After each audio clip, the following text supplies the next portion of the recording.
這是最詭異的會面。毛主席親自站門口迎接，密談5小時，當眾表示要誠心誠意支持彭德懷。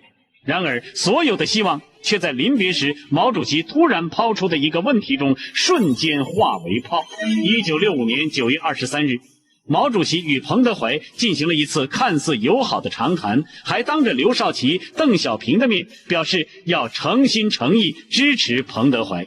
然而，就在彭德懷告辭時，毛主席突然開口：“你在中南海游泳池畔對我說過要鬥劉少奇同志，恐怕你是參加了高饒反黨聯盟了吧？”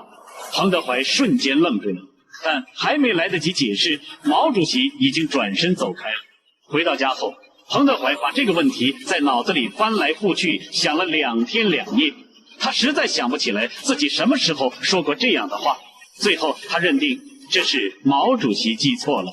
1個半月後，姚文元發表了一篇名為《評新編歷史劇海瑞罷官》的文章。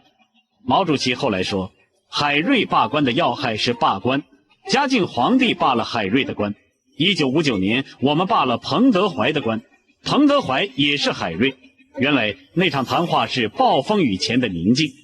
11月28日，彭德懷離開了住了6年的吳家花園，乘火車前往成都赴任。代表中央前來送行的只有中组部副部長喬明甫一個人。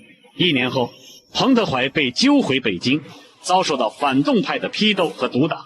1974年11月29日，在北京含冤離世，終年76歲。從1959年廬山會議到1974年去世，彭德懷在屈辱中度過了生命的最後15年。他始終沒有等來真正的平反，也沒等到和毛主席消除誤會的那一天。直到1978年12月，中共11屆3中全會為彭德懷徹底平反，這時距離他去世已經4年了。以上就是今天的全部內容了，點擊頭像可以觀看更多精彩故事。我們下期再見。